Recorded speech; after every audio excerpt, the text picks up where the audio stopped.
Hello and welcome to the Genuine Learning Blog. My name is Melissa Glasso and I am so grateful to be here today to talk about some changes that are happening to the 2021 compliance supplement.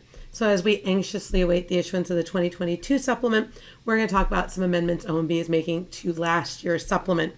I know we're a little delayed on getting this out to you guys today, but as you can probably hear from my voice, I've had a really bad sinus infection, and so we wanted to wait until I was somewhat more friendly to listen to. So not that I'm back to normal, but hopefully not too terrible to listen to. So we're just going to talk a little bit about what these changes are. And again, they're technical updates.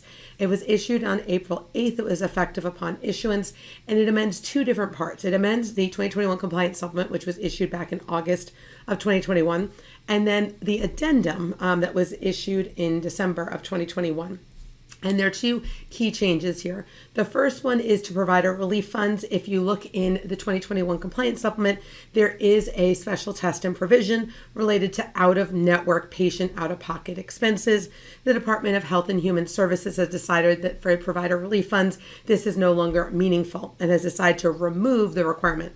So many of you are wrapping up your 21 compliance testing, but if you haven't issued a report yet, this is technically not subject to audit anymore.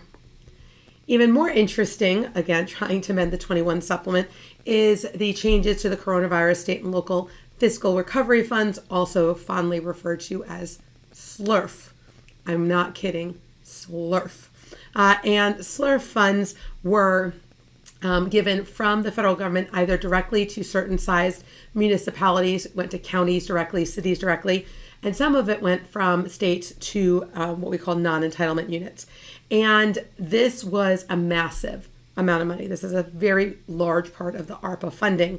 And so as a result, there would be a lot of entities who received this funding who would now be triggering a single audit just because they received this funding. So what they are doing here is they're providing an alternative audit approach, which would be an examination engagement that would be done under the Yellow Book standards for entities who would not otherwise need a single audit, but now would have to have one because of the SLRF funds that they received.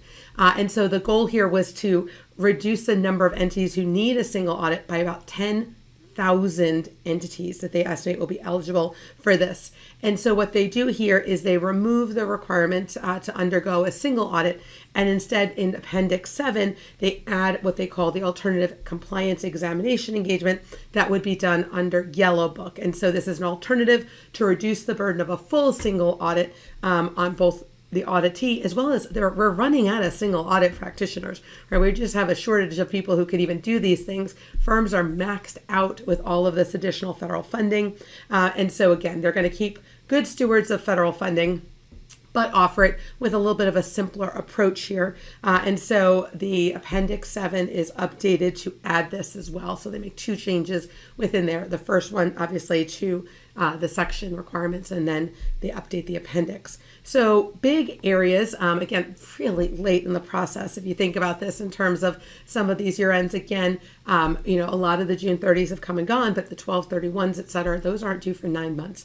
So they're really just trying to head those off. So as we go through this, just to think, right, there's a 9-month from the effective date. Again, could be earlier if it's finished earlier, not supposed to use the full 9 months. But as we go through this, a lot of us are in the middle of going through the first round of single audits at this point. So hopefully you find this helpful as you move forward. And so if you have any questions, obviously don't hesitate to reach out. Otherwise, here is your weekly update. I hope that you all have a wonderful weekend, and we look forward to seeing you next week on the Genuine Learning Blog. Bye-bye.